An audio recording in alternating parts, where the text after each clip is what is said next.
తెలంగాణ తల్లి రూపం మీద కూడా పెద్ద ఎత్తున చర్చ జరుగుతుంది. బీఆర్ఎస్ అలాగే ఎమ్మెల్సీ కవిత కూడా దీన్ని వ్యతిరేకిస్తున్నారు. రూపం విషయంలో కాంగ్రెస్ పోలిన రూపం కనిపిస్తుంది. ఈ విషయంలో కూడా పెద్ద ఎత్తున రాద్ధాంతం జరుగుతుంది. ఏం క్లారిటీ?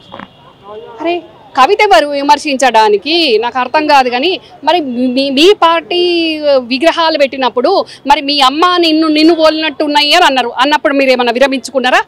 మరి అవి ఎట్లున్నాయి? అవి మీ కుటుంబ సభ్యులను పోలిన విగ్రహాలు ఎక్కున్నాయని కాంగ్రెస్ పార్టీ కాదు ప్రతిపక్షాలు అప్పుడు అందరు విమర్శించారు. బీజేపీలు కూడా విమర్శించారు, ప్రజలు విమర్శించారు. మీరేమన్నా దాన్ని తీసుకున్నారా? కానీ ఈరోజు తెలంగాణ సగటు మహిళ ఎట్లుండాలనో ఆ రకంగా ఆ విగ్రహం ఉంది. తెలంగాణలో ఉన్న ప్రతి తల్లి ఏమి కిరీటాలు పెట్టుకుంటలేదు, ఒడ్డాలు పెట్టుకుంటలేదు. కిరీటాలు ఒడ్డానాలు పెట్టి మీరు ఆ విధంగా విగ్రహ రూపకల్పన చేసి బంగారు తెలంగాణ చేస్తామని మీరు భ్రమల్లో పెట్టినరు. కానీ సగటు తెలంగాణ తల్లి ఇట్లుంటుంది. ఇట్లాంటి తల్లుల భవిష్యత్తు బంగారం చేస్తా అని ఈరోజు మా ప్రభుత్వం చెప్తుంది. మా ముఖ్యమంత్రి రేవంత్ అన్న చెప్తున్నాడు. మా మంత్రులు అట్లా పనిచేస్తున్నారు. బతుకమ్మ విషయంలో కూడా బీఆర్ఎస్ పెద్ద ఎత్తున ఆరోపణ చేస్తుంది. ఆ విగ్రహంలో బతుకమ్మను తీసేశారు. బతుకమ్మ అనేది తెలంగాణ సంస్కృతి ఒక భాగం అంటూ ఎమ్మెల్సీ కవితతో పాటు చాలా మంది కూడా అంటున్నారు. ఏం చెప్తారు? అసలు వాళ్ళు ఏం మాట్లాడుతున్నారు? సొయ్యుండి మాట్లాడుతున్నారా? బతుకమ్మ పట్టుకుంటేనే తెలంగాణ మహిళ అవుతుందా?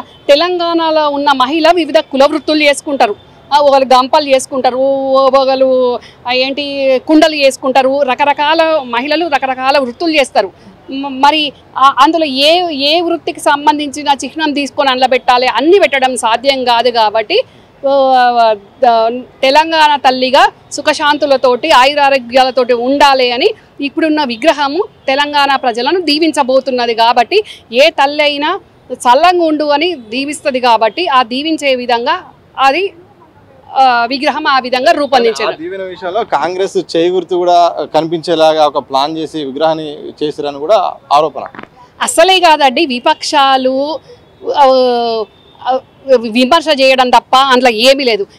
ఏ తల్లైనా దీవెన ఇవ్వాలన్నప్పుడు చల్లంగా ఉండు బిడ్డానికి ఇట్లనే అంటది. అందులో భాగం అది వాళ్ళు చెయ్యి గుర్తు అని అంటే దాన్ని మనము ఏం మాట్లాడగలుగుతాము, ఏం చేయగలుగుతాము?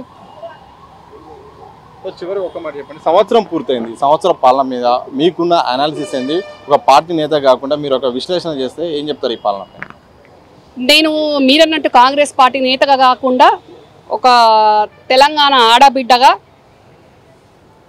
ఈరోజు ప్రజాపాలన చాలా ప్రజారంజకంగా నడుస్తుంది. ఏవైతే హామీలు ఇచ్చినామో ఆ హామీలను నెరవేర్చే దిశగా మిగులు రాష్ట్రంగా ఉన్న మిగులు బడ్జెట్ తోటి ఉన్న రాష్ట్రాన్ని బీఆర్ఎస్ పార్టీ బీఆర్ఎస్గా రూపాంతరం చెందింది కదా.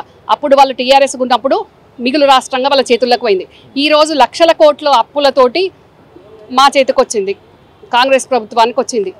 మరి ఈ అప్పులను కూడా ఎంత అష్ట కష్టాలున్నా కూడా పండగ పబ్బం చూడకుండా మా ముఖ్యమంత్రి మా మంత్రులు విదేశాలకు వెళ్ళి పెట్టుబడులు తెచ్చే విధంగా చాలా ఆచి తూచి చాలా పొదుపుగా మదుపుగా సంక్షేమాలు నెరవేర్చుకుంటూ ఉద్యోగులకు మొదటి రోజే జీతాలు ఇచ్చుకుంటూ చాలా చాకచక్యంగా ఈరోజు పాలన జరుగుతుంది.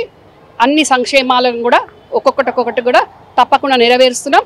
ఈ కాంగ్రెస్ ప్రభుత్వం అంటే చేతల ప్రభుత్వం, కోతల ప్రభుత్వం కాదు. గత ప్రభుత్వాలు మాటలు కోతలు దాటిపోయినాయి, చెప్పింది కొండంతా చేసింది గోరంతా.